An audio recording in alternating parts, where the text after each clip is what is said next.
नमस्कार, हेलो, मैं हूँ प्रियंका रावत और गेहूं टॉकीज़ के नए एपिसोड में आप सबका स्वागत करती हूँ।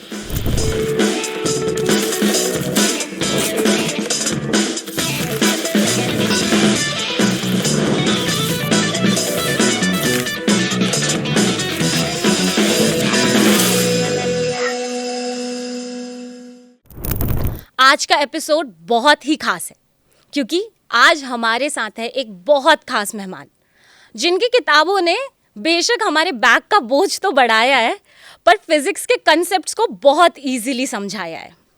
मैं बात कर रही हूँ पद्मश्री प्रोफेसर डॉक्टर हरीश चंद्र वर्मा जी की, जिन्हें आप और मैं एचसी वर्मा के नाम से जानते हैं। सर, आपका बहुत बहुत स्वागत है। स्वागत, धन्यवाद। सर, सबसे पहले तो आप पद्मश्री से सम्मानित हैं। जब इतना बड़ा पुरस्कार प्राप्त करते हैं उससे जो जिंदगी की या करियर की जर्नी होती है उसमें क्या बदलाव आ जाता है? कुछ भी नहीं, बिल्कुल भी नहीं, क्योंकि पद्मश्री का पुरस्कार मेरे लिए न पहले मायने रखता था ज़्यादा, न अब मायने रखता है ज़्यादा। ये है कि भारत सरकार के प्रति आभार मैं ज़रूर प्रकट करता हूँ कि उन्होंने मेरे को इतना सम्मान दिया। मैंने शायद इतना काम कभी किया नहीं जिसके लिए कि मुझको इतना बड़ा सम्मान मिलना चाहिए था। लेकिन आप पूछो तो मेरे को रोज़ प्रतिदिन बहुत सारा सम्मान मिलता है। और पिछले 6 दिन से यहाँ इस यूनिवर्सिटी के अंदर में, गेहूं के अंदर में, और जहाँ भी मैं जाता हूँ रहता हूँ, लोग मिलते हैं। जिस कदर लोग मेरे से प्यार करते हैं, जिस कदर लोग अपने दिल की बातें मेरे से करते हैं, उससे बड़ा तो लगता है कि कोई सम्मान नहीं होता है। देश का अगर प्यार मिल जाए अपने को तो उससे बड़ा न कोई सम्मान होता है, न कोई धन धान्य होता है, न कोई उपलब्धि होती है। तो वो पद्मश्री के पहले भी मुझे वो सम्मान मिलता रहा था, वो प्यार मिलता रहा था, अभी भी मिलता रहा है। और उसी में मेरे को तो उसी में खोया रहता हूँ मैं। तो मुझे याद भी नहीं आता कि कोई कभी पद्मश्री का भी उत्सव हुआ था। सर, अभी आपने कहा कि आप ग्राफिक एरा हिल यूनिवर्सिटी में 6 दिन से हैं। आप पहले भी आए हैं। सर, यहाँ का अनुभव कैसा है? अच्छा है, बहुत बढ़िया अनुभव है। यह सभी, जैसे मैंने कहा ना, पूरे देश के अंदर में लोग पता नहीं क्यों मुझे इतना आदर सत्कार, इतना प्यार, इतना अपनत्व देते हैं। मैंने तो ऐसा सर, कुछ आपने बड़ा जीता है वो अपना कुछ बड़ा काम तो ऐसा कुछ किया नहीं, किस्मत की बात है। तो सभी जगह अच्छा ही मिलता है मुझको। तो अपने यहाँ पर भी यूनिवर्सिटी के अंदर में भी मैं देखता हूँ विद्यार्थी किस कदर, भले ही वो मेरी किताब पढ़ी हो ना पढ़ी हो, पढ़कर उनको फ़ायदा हुआ हो ना हुआ हो, लेकिन हाँ, मेरे से सबका जुड़ाव है और मेरा सबसे जुड़ाव है। सर, नहीं, हम सब आपकी किताबें पढ़ते हैं। मैं खुद पीसीएम की स्टूडेंट रही हूँ और मैं आपको बता सकती हूँ कि प्राइवेट स्कूल्स में भी सब आपकी किताबें पढ़ते हैं। जी जी। सर, आपने अपने एक इंटरव्यू में कहा था कि आप अपने खुद के फेवरेट फिजिसिस्ट हैं। ये फीलिंग कैसी है? ये फीलिंग बहुत प्यारी है। क्या होता है ना कि ये सवाल मुझसे कई लोग पूछते हैं कि भाई आपके आदर्श फिजिसिस्ट कौन हैं, मॉडल, रोल मॉडल कौन है, इंस्पिरेशन किससे आप लेते हैं। मुझे ऐसा लगता है कि जब किसी को आप रोल मॉडल बनाते हैं तो आप अपने लिए एक लिमिटेशन खड़ा कर देते हैं। मुझको उसके जैसा बनना है। मुझको उसके जैसा क्यों बनना है? मुझको अपने जैसा बनना है। मेरी लाइन अपनी लाइन है और उसकी तुलना भी नहीं होनी चाहिए कि वो कितने अच्छे थे और हम कितने अच्छे हैं, और उनके हम 50% हुए कि हम 75% हुए कि हम 10% हुए। हर व्यक्ति का अपना एक व्यक्तित्व होता है, अपनी उसकी क्षमताएं होती हैं, अपना उसका जीवन होता है, जिसको वो एक नई ऊंचाइयों तक लेकर के जाता है। और वो ऊंचाइयां किसी से तुलना करने का नहीं होता है, क्योंकि वो एक अलग रास्ता होता है। हर किसी का अपना एक अलग रास्ता होता है। इसीलिए मैं कहता हूँ कि फिज़िक्स के मामले में या ज़िंदगी के मामले में मैं खुद से ही अपना इंस्पिरेशन लेता हूँ, खुद को ही अपना रोल मॉडल मानता हूँ और बाकियों का सबका सम्मान करता हूँ। जी सर।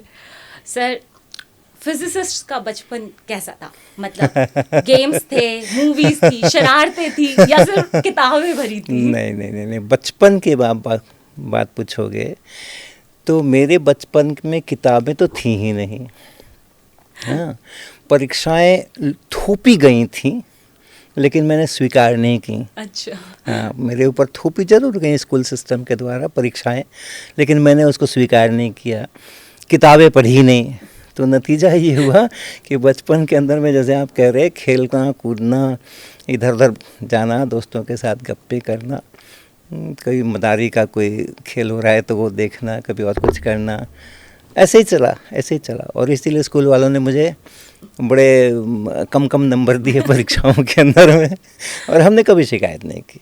मैंने पढ़ाई नहीं करी, उन्होंने मुझे नंबर नहीं दिए, तो मैंने कभी कंप्लेन भी नहीं किया, न अपने शिक्षकों से, न सिस्टम से, और न अपने आप से। मैं भी खुश, वो भी खुश, क्योंकि घर वाले दुखी घर वाले दुखी। लेकिन घर वालों का एक ज़रूर मैं पक्ष बताऊंगा आपको, कि उन्होंने मेरे ऊपर कभी भी यकीन नहीं छोड़ा, भले मैंने कितने भी ख़राब नंबर लेके मैं आया, ग्रेड कार्ड चाहे जैसा भी आया, मेरे ऊपर मेरे घर वालों ने कभी भी यकीन नहीं छोड़ा। मुझे कभी नहीं कहा कि तुम्हें ट्यूशन की ज़रूरत है, या तुम्हें नंबर नहीं आ रहे हैं तो तुम उनके यहाँ चले जाओ, उनके यहाँ चले जाओ, कोई एक्सटर्नल हेल्प ले लो। उनको सबको पता था कि मैं खुद से कर लूँगा। समय लगा। मैं क्लास 10th में आया हूँ, तब जा कर के मेरे मन में इच्छा हुई कि पढ़ भी लेना चाहिए। पढ़ाई भी जरूरी है। पढ़नी जरूरी नहीं है, वो नहीं आया था मन में, नंबर ले आने चाहिए। नहीं, वो भी नहीं आया था मन में आया था कोई ख़राब चीज़ नहीं है, इसको भी कर लेते हैं, अच्छा है, उसमें भी मन लग सकता है, कुछ है इसके अंदर में भी। तो ये जो अनुभूतियाँ शुरू हुई थी वो समझो क्लास 9-10th के समय हुई थी। उसके पहले तक तो क्या करोगे भैया, नंबर नहीं दोगे तो हमें क्या करना है, नंबर लेने से कोई स्वाद मुंह का नहीं बदलता, कोई ऐसा नहीं कि ज़्यादा नंबर आते हैं तो हमें कोई मिठाई मिल गई, ये हो गया, कुछ नहीं होता, नंबर कम आए ज़्यादा है, क्या फ़र्क पड़ता है। तो हमने उसी तरह अपना बचपन बिताया। सर आई एम श्योर अगर अभी जो बच्चे 8th 9th 10th में वो ये बात सुनेंगे तो वो बहुत ज़्यादा मोटिवेट हो जाएंगे कि ठीक है, अभी बिना पढ़े काम चलाया जा सकता है, आगे करियर बन जाएगा। ये देखो, ये एक बड़ा, इसमें से एक बड़ा प्रश्न निकलता है। मैंने क्लास 9th तक तो पढ़ाई की ही नहीं, ठीक ना। मेरे ग्रेड कार्ड्स अगर मुझे पता होता है कि बाद में मेरा इंटरव्यू होने वाला है यहाँ पे, तो उस समय अपने ग्रेड कार्ड में बचा के रखता है आपको दिखाने के लिए, तो वो तो उस समय पता था नहीं, तो वो हमने रखे नहीं, फेंक दिए। वो अनेक 10 विषयों की परीक्षा होती थी, 3 विषय 4 विषय तो ऐसे होते थे, 2 विषय जिसके अंदर में कि वो पास मार्क भी नहीं मिलते थे, और नीचे लाल से अंडरलाइन किया होता था, ओके, कि इन सब्जेक्ट्स में ये फेल है। और हमारे स्कूल में जो रूल था कि अगर 3 से कम सब्जेक्ट्स में फेल करोगे तो क्लास रोकी नहीं जाएगी, अगले क्लास में प्रमोट कर दिए जाओगे। 3 विषय में फेल नहीं करना फाइनल में, हाफ ईयरली में चाहे जितने विषय में फेल करो। तो मैं तो उसी के सहारे कि हाफ ईयरली में फेल होते रहे, फाइनल में कवर करेंगे, और वो भी 1-2 विषय में लग भी जाएं तो कोई बात नहीं है, अगले क्लास में चले जाएंगे, वैसा था। तो लेकिन क्लास 12 जिसको कहते हैं आज की तारीख में, क्लास 12 की जब परीक्षा हुई तो वो हमारे यूनिवर्सिटी के अंदर होता था, पटना यूनिवर्सिटी के अंदर में। तो करीबन 2-2.5 हज़ार विद्यार्थी, हमारी छोटी सी यूनिवर्सिटी है, बहुत कम कॉलेजेस हैं, तो उसमें भाग लेते थे। उसमें मैंने को 13वां स्थान आया टॉप से। ठीक। तो मैसेज क्या है कि जो काम लोग पूरे 12-13 साल नर्सरी केजी मिला दो तो 14 साल में करते हैं, वो 4 साल में उतना काम 4 साल में किया जा सकता है। तो ये बहुत अननेसेसरी का लोड है बच्चों के ऊपर कि उनको 5वीं क्लास में, 6ठी क्लास में, 3री क्लास के अंदर में इतनी ज्योग्राफी पढ़ा रहे, इतनी अंग्रेजी पढ़ा रहे, उतना मैथमेटिक्स पढ़ा रहे, खेलने कूदने दो ना उनको, क्या दिक्कत है, अंतिम 4 साल के अंदर में सब कवर हो जाएगा। सर आई एम श्योर आपका ये मैसेज सारे छोटे बच्चों को हम पहुंचा देंगे। सर तो अब जैसे आपने कहा आप बचपन में तो नहीं पढ़ते, पर ये 10th 11th 12th के दौरान ऐसा दिमाग में आ गया था कि फिजिसिस्ट बनना है, या उस टाइम के ख्वाब कुछ और थे? नहीं, मेरे तो ख्वाब हमेशा बड़े छोटे रहे, हमने ख्वाब देखे ही नहीं। एक ही ख्वाब देखा और वो बहुत पहले देख लिया था। हाँ, क्लास 6, 7, 8 आते आते देख लिया था। हाँ।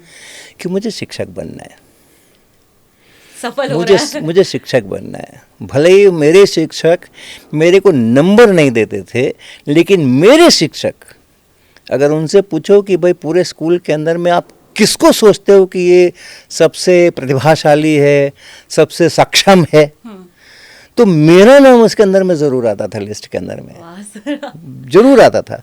तो मैं अपने शिक्षकों के प्रति उतना ही जुड़ा हुआ था उनसे, और मेरे शिक्षक भी मुझसे उतने ही जुड़े हुए थे। सबको मालूम था ये पढ़ता नहीं है लेकिन ये सीखता है, ये पढ़ता नहीं है लेकिन ये सीखता है। क्लास में रोज आता है, उसमें एब्सेंट नहीं होता है, और जब आता है तो ध्यान से सुनता है, प्रश्न पूछता है, बातें करता है, और उसके बाद जब उसे समझ आ जाता है तो खुश हो जाता है, फिर उसको भूल जाता है उसको पढ़ता नहीं है, घर में जाके रिवाइज नहीं करता है, परीक्षा के समय रिवाइज नहीं करता। लोग ज़रूर इस बात की प्रशंसा करते थे कि जब समझ लेता है ये तो अपने दोस्तों को भी समझाता है। हाँ। अपने दोस्तों को भी समझाता है, बिठा बिठा के समझाता है, लेकिन खुद से बाद में पढ़ेगा नहीं। 2 महीने बाद पूछ लो तो उसको याद नहीं होगा। तो ये जो एक ख्वाब था कि जैसे मैं अपने शिक्षकों को प्यार करता था, तो लगता था कि मुझे भी शिक्षक होना चाहिए और बच्चे मुझे ऐसा ही प्यार करेंगे। ये क्लास 7, 8 के अंदर आ चुका था, और मैंने उस लीक से कभी भी मैं उस लीक से हटा नहीं, आखिरी तक। सर शिक्षक तो आप बचपन में ही बन गए थे, अपने दोस्तों को पढ़ा रहे थे। सर पहले क्लासरूम का दौर था, चौक और ब्लैक बोर्ड में पढ़ाई होती थी, अब ऑनलाइन का है। हमने देखा आपका भी यूट्यूब चैनल है। सर ये जो चेंज आया है, ये आपको इसका अनुभव कैसा है, या आपको कैसा लगा इसके बारे में?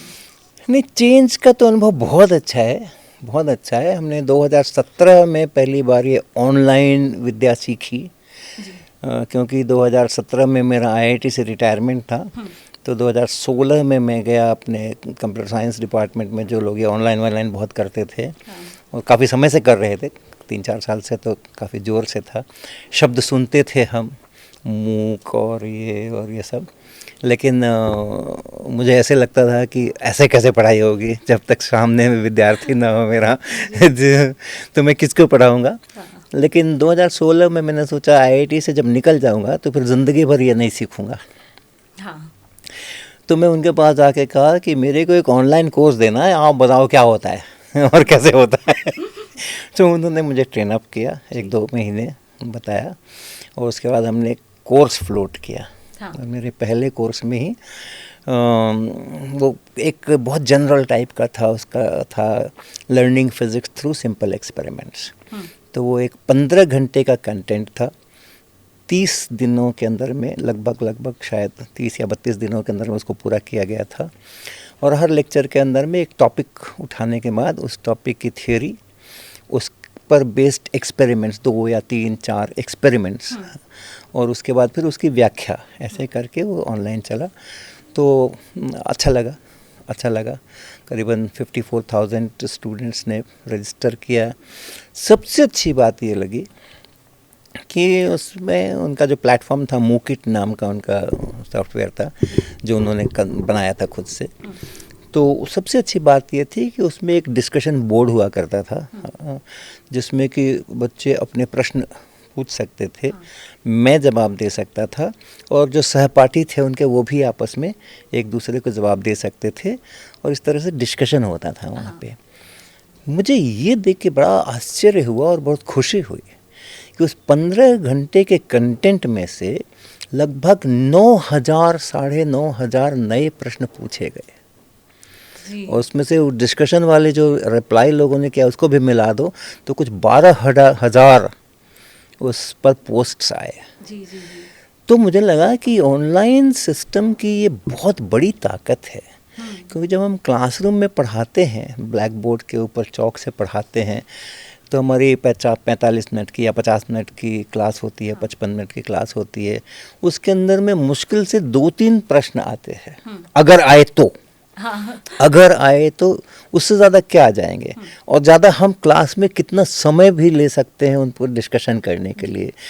तो पूरे अगर हम 15 घंटे का सोचे तो एक 40-50 से ज़्यादा क्वेश्चंस हम एक्सपेक्ट नहीं कर सकते हैं।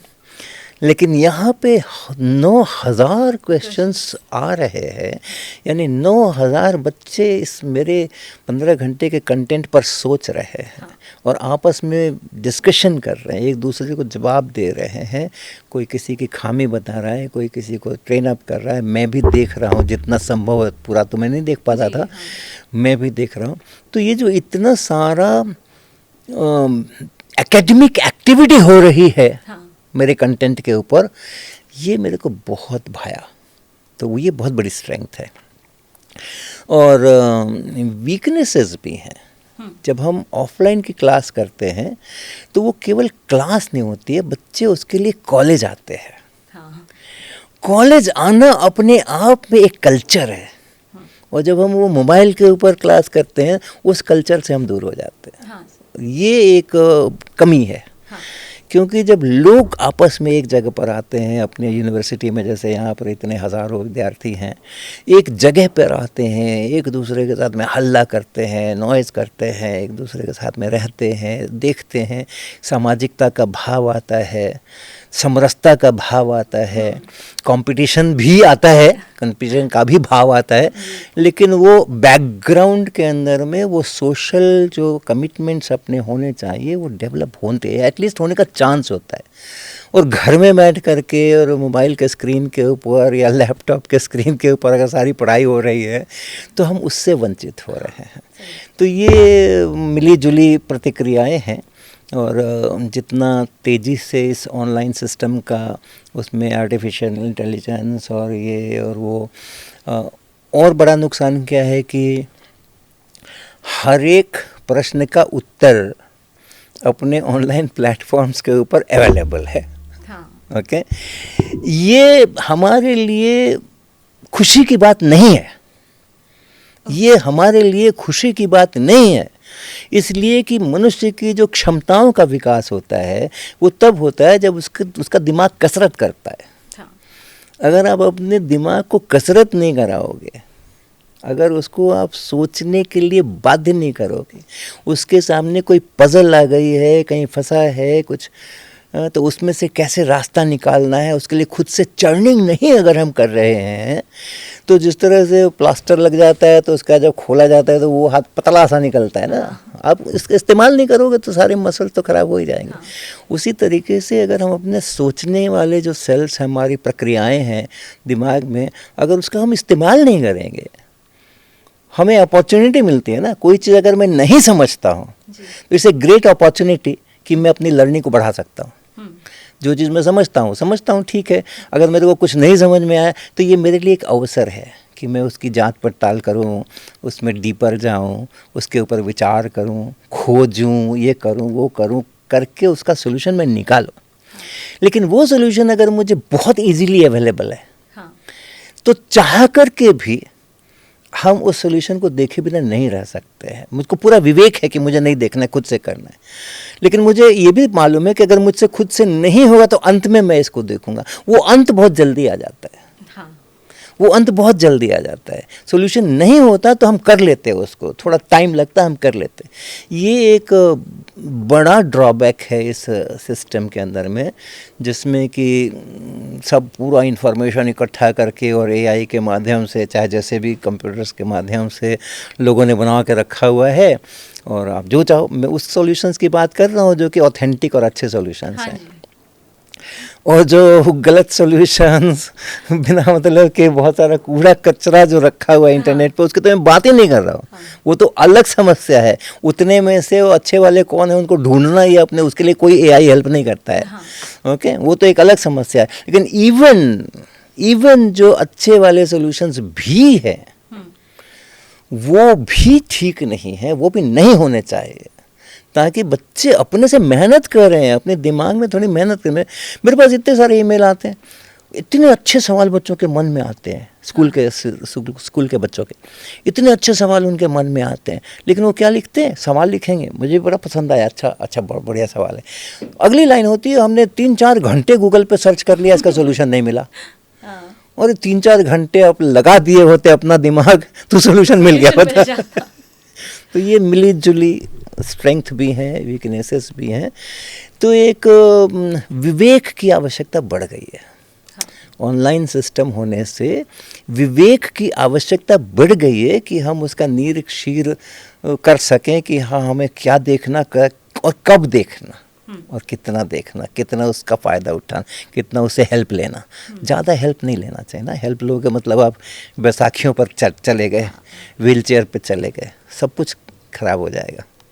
तो मतलब सर हम ये मान सकते हैं कि एच.सी. वर्मा सर किताबों से पढ़ने को ज़्यादा सपोर्ट करते हैं एज कम्पेयर टू इंटरनेट से पढ़ना।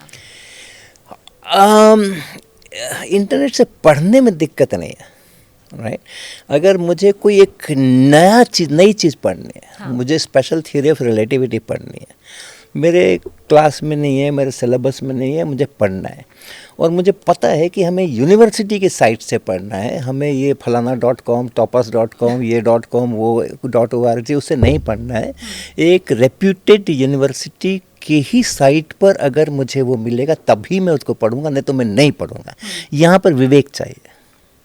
और मुझे एक नई चीज़ अगर सीखनी है, कोई नया टॉपिक सीखना है, यस, मैं जाऊंगा ना ऑनलाइन प्लेटफॉर्म्स के ऊपर, मैं सुनूंगा ना उन प्रोफेसर्स के लेक्चर, वहाँ से मैं सीखूंगा ना रिलेटिविटी। लेकिन उसके बाद वो जब अपना कोई बनाने के लिए असाइनमेंट देंगे, उस असाइनमेंट के उत्तर के लिए मैं वहाँ नहीं जाऊंगा जी। उसके लिए मैं वहाँ नहीं जाऊंगा। उसके लिए अगर मैं वहाँ जाता हूँ तो मैं अपने आप को कमज़ोर करता हूँ जी। सर तो सबसे पहले मैं ये बिल्कुल जानना चाहूँगी कि इतने बड़े physicist, writer, teacher, professor, actually आपको क्या लगता है कि फिजिक्स पढ़ाने का सही तरीका क्या है, चौक और बोर्ड या फिर एक्सपेरिमेंटल? देखो, फिजिक्स, पहले तो मैं कोई बड़ा फिजिसिस्ट नहीं हूँ और ऐसा कुछ नहीं है, वो झाड़ पे चढ़ा दिया है लोगों ने। लेकिन फिजिक्स जो है ना, या साइंस इन जनरल, उसका सारा जो स्ट्रक्चर है वो एक्सपेरिमेंट और थ्योरी का इंटरडिपेंडेंस है। हाँ। ओके, कोई भी थ्योरी ऐसी नहीं है जिसके मूल में कोई एक्सपेरिमेंट ना हो। कोई भी थ्योरी आप सोच लो, कुछ भी, वो कहीं ना कहीं वो किसी एक्सपेरिमेंट से उसकी उत्पत्ति होती है। किसी एक्सपेरिमेंटल रिजल्ट्स देखने के बाद एक थ्योरी डेवलप की जाती है उसको समझने के लिए। लेकिन जब थ्योरी हो जाती है, डेवलप हो जाती है, तो उस थ्योरी से कई सारे नए प्रेडिक्शंस होते हैं। हाँ। और उन नए प्रेडिक्शंस को वेरीफाई करने के लिए या देखने के लिए फिर नए एक्सपेरिमेंट्स की रचना होती है। उन नए एक्सपेरिमेंट्स में से कई बार कुछ ऐसी और नई चीज़ें आ जाती हैं कि जिसके लिए फिर से थ्योरी को मॉडिफाई करो, फिर से थ्योरी को बनाओ। तो ये जो इंटरडिपेंडेंस है, हाँ, वो इसकी ब्यूटी है। तो अगर हम केवल एक्सपेरिमेंट्स करें और उसके अंदर जो थ्योरी उसमें इस्तेमाल हो रही है, या जो वो बात बता रहा है, वो एक्सपेरिमेंट मुझे जो बता रहा है उसको मैं नहीं जान रहा हूँ, तो भी मैं अधूरा हूँ। हाँ। और अगर मैं केवल थ्योरी की बात करता हूँ और उसका एक्सपेरिमेंटल एस्पेक्ट मुझे पता ही नहीं है, तो भी मैं अधूरा हूँ। तो इसलिए वो मिक्सचर है, वो दोनों का मिक्सचर है।